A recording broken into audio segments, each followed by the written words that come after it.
Hello hello, j'espère que vous allez bien. Bienvenue dans cette nouvelle vidéo. Ça faisait un tout petit moment que j'avais pas filmé parce que j'ai été quelque peu occupée, mais je suis de retour avec un nouveau sujet aujourd'hui.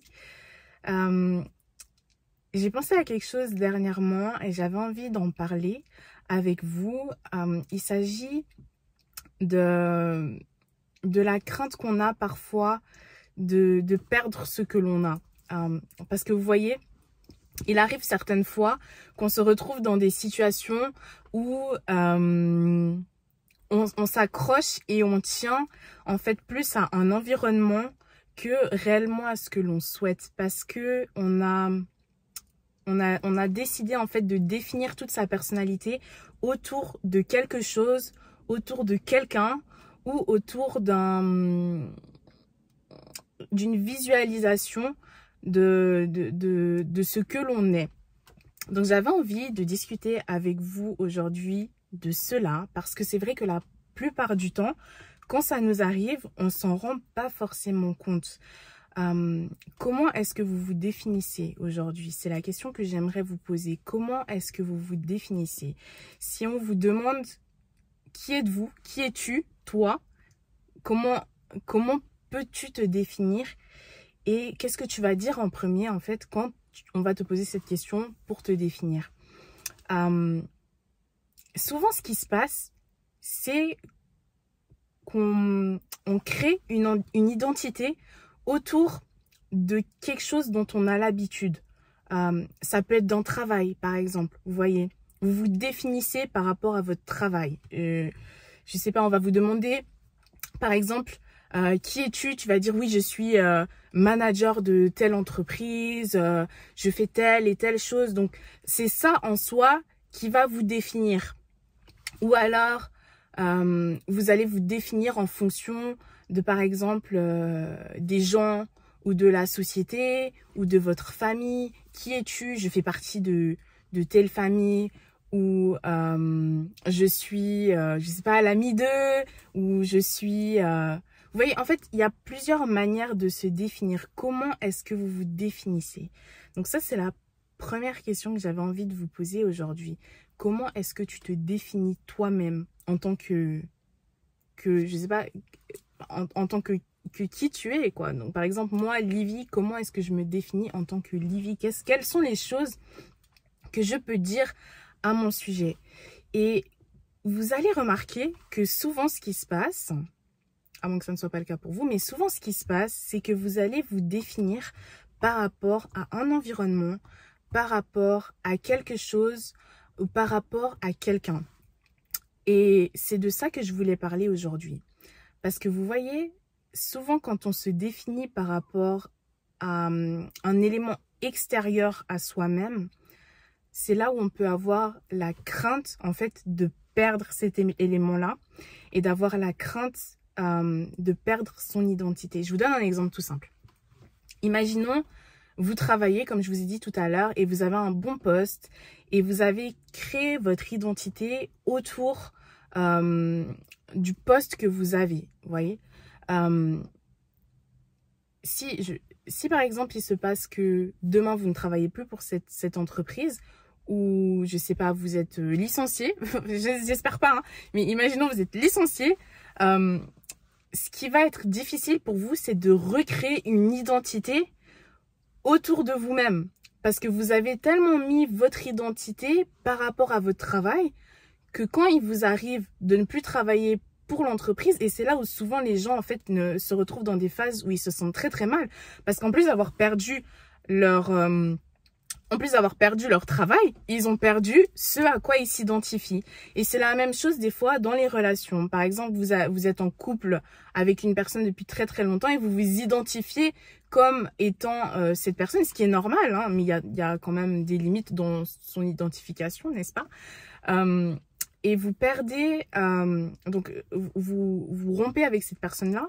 Et soudain, en fait, la manière dont vous vous définissez ou la manière dont vous avez votre identité, elle est complètement en fait bouleversée parce que cette personne-là n'est plus avec vous. Donc, déjà que vous devez surmonter le fait que vous avez mis un terme à votre relation, vous devez aussi trouver une manière de pouvoir... vous devez... Pardon, je suis en train de regarder la dame qui passe derrière moi parce que franchement, il y a de la place et elle est vraiment venue passer extrêmement proche de ma voiture parce que c'est comme ça que les gens sont curieux ici pour voir ce qui se passe. Enfin bon, bref, je reprends. Donc oui, donc en plus de devoir surmonter la rupture, vous devez aussi faire le deuil de l'identité autour de laquelle vous vous êtes construite.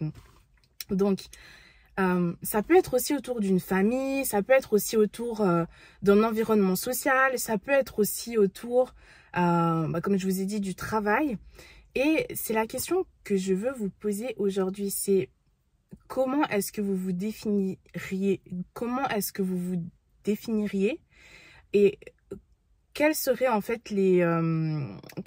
Vous voyez, elle repasse. Ça me tue. Oui, ça me tue parce que je l'ai vu très clairement et là elle fait comme si enfin bon, bref. Ok, et j'en sais de côté. Bref, comment est-ce que vous vous définiriez comment est-ce que vous vous définiriez et par rapport à quoi est-ce que vous vous définissez? Et c'est là en fait où je veux en venir. C'est super important de pouvoir vous définir. C'est super important de pouvoir vous définir par rapport à qui vous êtes vous uniquement. Et c'est là où en fait j'avais envie de parler avec vous aujourd'hui. Vous devez chercher qui vous êtes vous réellement pour vous définir autour du vous propre en fait. Et non d'un élément extérieur. Parce que vous savez que dans la vie, bien évidemment, rien n'est durable. Tout peut arriver. Rien n'est acquis. Et il est mieux de pouvoir définir son identité autour de ce qui est durable, donc c'est-à-dire de vous-même. Donc de réussir à creuser, de réussir à trouver qui est le vous, votre identité qui est inébranlable, et de définir votre identité autour de ce qui est inébranlable. Parce que dans la vie, en fonction de toutes les épreuves qui peuvent arriver, vous savez, vous pouvez perdre votre travail, vous pouvez ne plus avoir le même cercle d'amis, vous pouvez avoir des problèmes avec votre famille, vous pouvez perdre votre conjoint, vous voyez, en fait, rien n'est acquis dans la vie et on ne sait pas de quoi est fait le lendemain.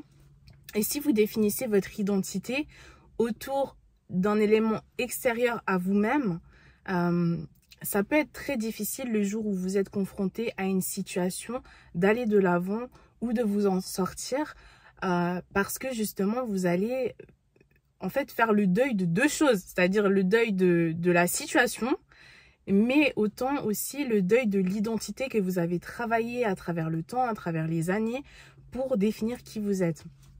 Donc c'est là où je veux en venir. Il est important de pouvoir se définir soi en tant que soi-même, de creuser en vous pour avoir votre identité. Et je ne vais pas dire créer parce que vous n'avez pas besoin de la créer, vous êtes vous. Donc vous avez juste besoin de trouver quelle est votre identité. Parce qu'elle est là, vous voyez, vous êtes des êtres humains à part entière. Tout un chacun, nous sommes des êtres humains en part entière, moi aussi, vous aussi. Et votre identité est déjà là. La plupart du temps, c'est que on a de la peine à faire face à soi-même et il est plus simple de s'assimiler à des facteurs extérieurs que plutôt à soi. Donc c'est là en fait où j'aimerais vous dire que c'est vrai que ça peut être très difficile de faire face à soi-même pour trouver sa propre identité, pour être vrai par rapport à qui on est, mais c'est super important parce que à la fin des fins, en réalité, c'est votre force. C'est votre force. À partir du moment où vous arrivez à définir votre identité au niveau du vrai vous, vous vivez en fait dans la réalité de qui vous êtes. Et c'est quelque chose qu'on ne peut pas vous enlever. Donc, j'aimerais terminer avec ça pour vous dire que qui vous êtes, ce n'est pas autour de vous. Mais qui vous êtes, c'est ce qui est à l'intérieur.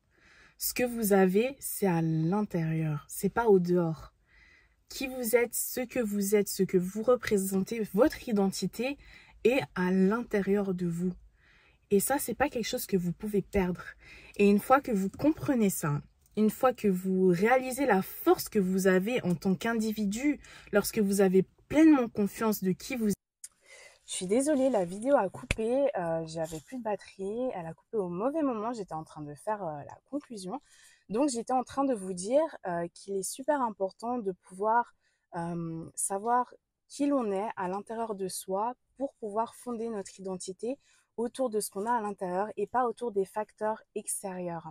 Parce que quand vous fondez en fait votre identité autour des facteurs extérieurs et que ces facteurs-là ne sont plus présents ou que ces facteurs-là changent, il est très difficile en fait de retrouver une bonne balance. Tandis que quand vous êtes pleinement conscient de qui vous êtes parce que votre identité est fondée sur ce qu'il y a à l'intérieur, donc sur vous-même et qui vous êtes, il est très dur de vous enlever votre identité. Il est très dur de vous enlever votre force en réalité. Donc il n'y a pas plus puissant qu'une personne qui est pleinement conscient de son identité et à qui l'identité est pleinement liée avec son soi, avec son intérieur. N'oubliez pas que votre force est à l'intérieur de vous. Tout ce qui est autour sont des additions. La famille est additionnelle, le conjoint est additionnel, le travail est additionnel. Ce sont des bonnes choses qui sont ajoutées à votre vie, mais qui vous êtes est à l'intérieur de vous et chacun d'entre nous a sa propre identité et il est de notre responsabilité de pouvoir avoir pleinement conscience de notre propre identité, de son soi et de pouvoir vivre et marcher en étant pleinement conscience de ça, en étant pleinement en étant pleinement conscient en fait de qui vous êtes. Voilà. Donc, votre identité est à l'intérieur de vous. Je souhaite à tout un chacun de la trouver. Si ça a résonné avec toi, si ce message a résonné avec toi, s'il te plaît, laisse-moi un commentaire. Et surtout, vous qui regardez cette vidéo, likez cette vidéo et abonnez-vous parce que quand même, quoi, je ne fais pas des vidéos pour que vous ne laissiez pas au moins un petit like ou que vous ne abonniez pas à cette chaîne. Abonnez-vous pour qu'on puisse échanger, pour qu'on puisse discuter autour de ces thématiques-là. N'hésitez pas à me laisser un commentaire. Je sais que parfois on se dit que les commentaires ça sert à rien, mais en tout cas moi j'aime beaucoup pouvoir voir aussi les divers points de vue. Je suis toujours ouverte à la discussion, donc n'hésitez pas à me laisser un commentaire, qu'on puisse discuter, échanger, aller un peu plus loin sur cette thématique. Et moi je vous dis à très bientôt. Je vous envoie plein de gros bisous et on se voit pour une prochaine vidéo. Bye bye!